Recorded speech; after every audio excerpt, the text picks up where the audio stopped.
अस्सलाम वालेकुम नाज़रीन, नवामी आवाज़ टीवी सां गॾु मां आहियां सुनीता और सभ खां पहिरियां हेडलाइंस। पंजाब जे कानून वारे वज़ीर राणा सनाउल्ला चयो आहे त इमरान ख़ान मंशियात सूंघी इल्ज़ाम लॻाईंदो आहे। हू भटकियल शख़्स आहे जेको हर ॻाल्हि ते गुमराही पखेड़ींदो आहे।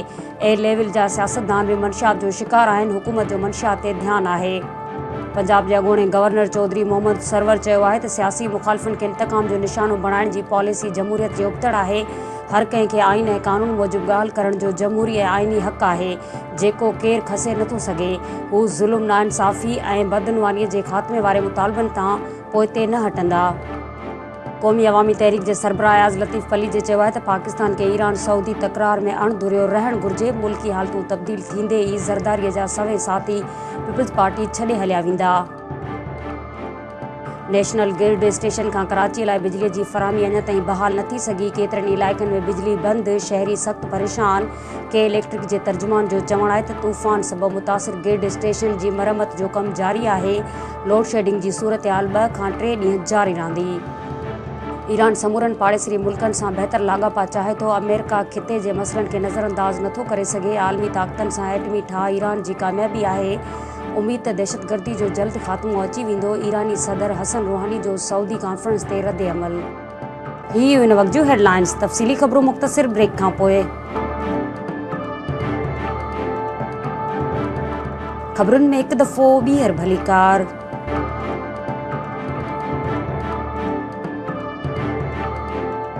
पंजाब जे कानून वारे वज़ीर राणा सनाउल्ला चयो आहे त इमरान ख़ान मंशियात सूंघी इल्ज़ाम लॻाईंदो आहे। हू भटकियल शख़्स आहे जेको हर ॻाल्हि ते गुमराही पखेड़ींदो आहे। ए लेवल जा सियासतदान बि मंशियात जो शिकार आहिनि। लाहौर में मीडिया सां ॻाल्हाईंदे पंजाब जे कानून वारे वज़ीर राणा सनाउल्ला चयो त पाकिस्तान दहशतगर्दी ख़िलाफ़ जंग में क़ुर्बानियूं ॾींदड़ मुल्क आहे जेको ट्रंप जी तारीफ़ जो मोहताज न आहे। हुन चयो त डोनाल्ड ट्रंप बाबति चयो पियो वञे त उहा अमेरिका लाइ ॾुखियाई जो सबबु बणियो। राणा सनाउल्ला चयो त डोनाल्ड ट्रंप बि इमरान ख़ान जीअं अमेरिका खे बीमारी वांगुरु लॻी वियो आहे। संदसि चवणो हो त इमरान ख़ान जंहिं नफ़रत जो ॿिज पोखियो आहे हू उन जो फ़सुलु 2018 जे चूंडनि में लुणंदो। पंजाब जे कानून वारे वज़ीर चयो त इमरान ख़ान मंशियात सूंघी इल्ज़ाम लॻाईंदो आहे। हू भटकियल शख़्स आहे जेको हर ॻाल्हि ते गुमराही पखेड़ींदो आहे। हुन चयो त ए लेवल जा सियासतदान बि मंशियात जो शिकार आहिनि। हुकूमत जो मंशियात ते ध्यानु आहे। राणा सनाउल्ला चयो त सऊदी अरब हिकु आज़ादु मुल्क आहे जंहिंजी पंहिंजी परॾेही पॉलिसी आहे। हुन चयो त सऊदी अरब पाकिस्तान लाइ अहम मुल्क आहे। साणुसि सियासी लाॻापा बि आहिनि जॾहिं त ईरान पिणु पाड़ेसरी ऐं भाउ मुल्क आहे। पंजाब जे अॻूणे गवर्नर चौधरी मोहम्मद सरवर चयो आहे त सियासी मुखालफ़नि खे इंतकाम जो निशानो बणाइण जी पॉलिसी जमहूरियत जे उबतड़ आहे। हर कंहिंखे आइन ऐं कानून मूजिबि ॻाल्हि करण जो जमहूरी ऐं आइनी हक़ आहे जेको केरु खसे नथो सघे। हू ज़ुल्म, नाइंसाफ़ी ऐं बदनवानी जे ख़ात्मे वारे मुतालबनि ताईं पोइते न हटंदा। लाहौर में पार्टी वफ़दनि अॻुवाणनि सां ॻाल्हाईंदे चौधरी मोहम्मद सरवर जो चवणो हो त नौजवाननि जी ताक़त तहरीक इंसाफ़ ऐं इमरान ख़ान सां गॾु आहे। उन लाइ का अटल मुल्क में तब्दीलीअ खे रोके नथी सघे। हुन चयो त गुड गवर्नेंस ऐं एहतिसाब ते मुल्क खे बहिरान मां कढी सघे थो। पंजाब जे अॻूणे गवर्नर चयो त ईंदड़ वक़्तु रुॻो तहरीक इंसाफ़ जो आहे। हू मुल्क खे बहिराननि मां निजात ॾियारींदा। संदसि चवणो त सियासी मुखालफ़नि खे इंतकाम जो निशानो बणाइण जी पॉलिसी जमहूरियत जे उबतड़ आहे। चौधरी मोहम्मद सरवर चयो त हर कंहिंखे आइन ऐं कानून मूजिबि ॻाल्हि करण जो जमहूरी ऐं आइनी हक़ आहे जेको केरु बि खसे नथो सघे। पंजाब जे अॻूणे गवर्नर चौधरी मोहम्मद ज़ुबैर वधीक चयो त हू ज़ुल्म, नाइंसाफ़ी ऐं बदनवानी जे ख़ात्मे वारे मुतालबनि तां पोइते न हटंदा। क़ौमी अवामी तहरीक जे सरबराह अयाज़ लतीफ़ पलीजे चयो आहे त पाकिस्तान खे ईरान सऊदी तकरार में अणधुरियो रहणु घुरिजे। मुल्की हालतूं तब्दील थींदे ई ज़रदारीअ जा सवे साथी पीपल्स पार्टी छॾे हलिया वेंदा। शिकारपुर में मीडिया सां ॻाल्हाईंदे क़ौमी अवामी तहरीक जे सरबराह अयाज़ लतीफ़ पलीजे चयो त ईरान सऊदी तकरार में पाकिस्तान खे अणधुरियो रहणु घुरिजे। हुन चयो त सिंध में बेरोज़गारी ऐं गुरबत उरूज ते आहे। अयाज़ लतीफ़ पलीजे चयो त गवादर सान्यो राह करायो। एॾे वॾे साहने बावजूदि बलोचिस्तान ऐं सिंध जा वॾा वज़ीर शहीदनि जे वारसनि वटि छो नाहिनि विया। संदसि चवणो हो त मरहूम शागिर्द मशाल ख़ान जे चहलम ताईं संदसि वारसनि खे इंसाफ़ मिली वञणु घुरिजे। क़ौमी अवामी तहरीक जे सरबराह अयाज़ लतीफ़ पलीजे चयो त हालतूं तब्दील थींदे ई ज़रदारी जा सवे साथी पीपल्स पार्टी छॾे ॾींदा। नेशनल ग्रिड स्टेशन खां कराची लाइ बिजलीअ जी फ़राहमी अञा ताईं बहाल न थी सघी आहे, जंहिं सबबि इलाइक़नि में बिजली बंदि हुजण करे शहरी सख़्तु परेशान आहिनि। के इलेक्ट्रिक जे तर्जुमान जो चवणु आहे त तूफ़ान सबबि मुतासिर ग्रिड स्टेशन जी मरम्मत जो कमु जारी आहे। लोड शेडिंग जी सूरत हाल 2 खां 3 ॾींहं जारी रहंदी। जारी कयल पधिराई के इलेक्ट्रिक जे तर्जुमान चयो त तूफ़ान सबबि नेशनल ग्रिड स्टेशन जो 500 वाट सर्किट जो पोल मुतासिर थियो आहे, जंहिं जी मरम्मत जो कमु जारी आहे। पधिराई मूजिबि हू NTDC राब्ते में आहिनि। मरम्मती कमु तेज़ीअ सां जारी आहे। के इलेक्ट्रिक जे तर्जुमान मूजिबि शॉर्ट फॉल सबबि कुझु इलाइक़नि में आरज़ी लोड शेडिंग कई पई वञे। तर्जुमान मूजिबि लोड शेडिंग जी सूरत हाल अञा 2 खां 3 ॾींहं ताईं जारी रही सघे थी। कराची जे इलाइक़े Gulshan Iqbal, Shah Faisal colony, FB area ऐं ॿियनि इलाइक़नि में बिजली जी फ़राहमी मुअत्तल आहे, जंहिं सबबि शहरी सख़्तु अज़ाब में मुब्तला आहिनि।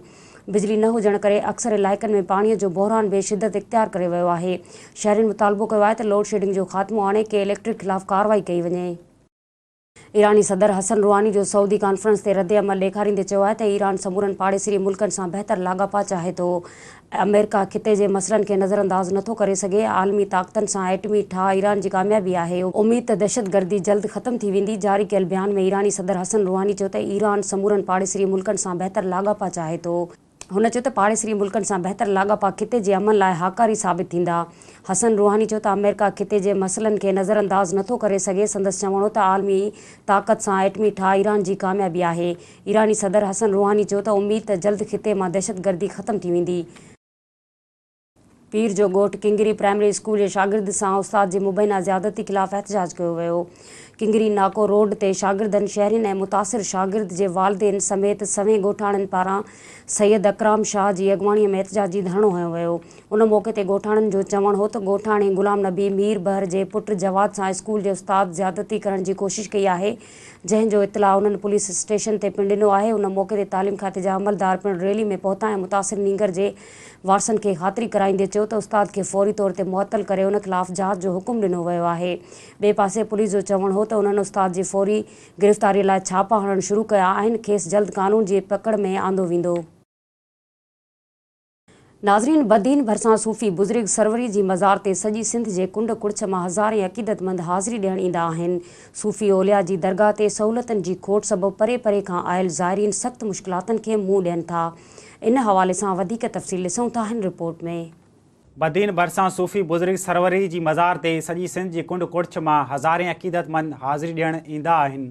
सूफ़ी ओलिया जी दरगाह ते सहूलियतनि जी खोट सबबि परे परे खां आयल ज़ाइरीन सख़्तु मुश्किलातुनि खे मुंहुं ॾियनि था। कड़ीअ गंवर में रूहानी बुज़ुर्ग सरवरी जी मज़ार ते ज़ियारत लाइ आयल पांधीड़नि जे वेहण लाइ मुसाफ़िर खाने समेत के बि बुनियादी सहूलियतूं मैसर न आहिनि, जंहिं सबबि कराची समेत ॿियनि शहरनि खां ईंदड़ अवाम सख़्तु परेशानियुनि खे मुंहुं ॾिए थो।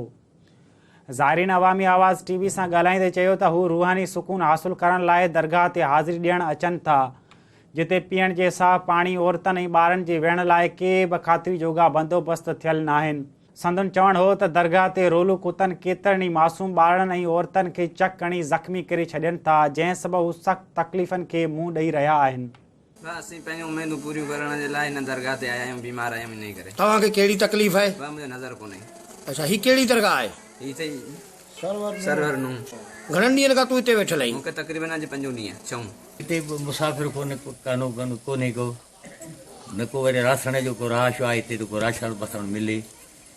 तूं बि फ़क़ीर फुकरा खणी था अचनि, को बास जी आहे उहो खणी थो अचे, न त खैर ई हुजे। कुझु कोन्हे साईं, को बिस्तरो बि कोन्हे, हर को पंहिंजा खयो थो। का सहूलियत कोन्हे, करो बि कोन्हे, पेशाब जे लाइ हर शइ लाइ परेशान आहियूं। ग़रीब मिसकिन फ़क़ीर आहियूं, साईं सरवर जा फ़क़ीर आहियूं। हिते चिलो कढी वेठा आहियूं 40 ॾींहंनि जो, पर करो बि नथो मुसाफ़िर ॾे।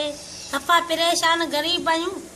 अटो पंहिंजो खणियो था अचूं, ॿ रुखा पचायो खाए वेठा आहियूं। कहिड़ी सहूलियत आहे? तो भी सहूलत का काले का तेरे को रहण जे लाइ माण्हू लाइ बाथरूम खोले को जगह रहण जे लाइ काले का। गरीब माण्हू बचड़े हाल केॾा वञनि, परेशान आहिनि। नलको पाणी पहिला किथे खारो किथे मिठो आहे, इहा सभु सिधो आहे। उहे वेझा नलका हुजनि, माण्हू वीचारा खे सहूलियत थिए पाणी भरण जी पीअण जी।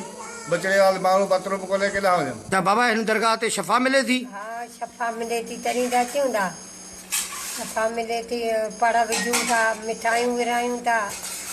कराची खां आयल हिकु कुटुंब जो चवणु हो त उहे हर साल दरगाह ते हाज़िरी भरणु ईंदा आहिनि, पर दरगाह ते बुनियादी सहूलियतूं न हुजण सबबि माण्हू नठण उस में वेही वक़्तु गुज़ारनि था। सालनि मां आयल आहियूं, असांखे माना हीअ झंडि ॾियणी हुई, लाज़मी असांखे अचिणो हुन जे करे ई असां हिते आया आहियूं।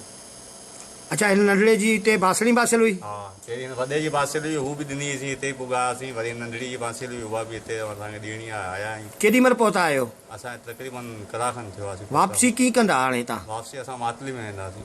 अच्छा हिते राश जो बंदोबस्तु न आहे छा? न, असांजा आहिनि रिश्तेदार ॿिया आहिनि। अच्छा नंढड़ी जी कराची खाई बच्चन जी मुंहिंजा जी बासण हुते हूंदी आहे, बचा कोन्हे थिया न पोइ हुते सर्वर ते बांस हूंदी आहे। पर हिते तव्हांखे सहूलियतूं मिलियूं आहिनि? हाणे असांखे असीं अचूं था, असांखे सुकून अचे थो, सहूलियत मिले थी। बदीन ज़िले जे केतिरनि ई मशहूरु सूफ़ी दरगाहनि ते बुनियादी सहूलियतूं ऐं सिक्योरिटी जा बहितर बंदोबस्त न हुअण सबबि अवाम ॾुखियानि खे मुंहुं ॾिए थो। हुकूमत खे घुर्जे त मोहबत जो दर्स ॾींदड़ दरगाहनि ते मुसाफ़िर खाना ठाराए पीअण जे साफ़ पाणी समेत सिक्योरिटी जा सख़्तु इंतज़ाम कया वञनि त जीअं ज़ियारत लाइ ईंदड़ पांधीअड़ा सुकून सां इबादत करे सघनि। बुलेटिन पंहिंजी पुॼाणी ते पहुतो। वधीक अपडेट लाइ विज़िट कंदा असांजी वेबसाइट awamiawaaz.com।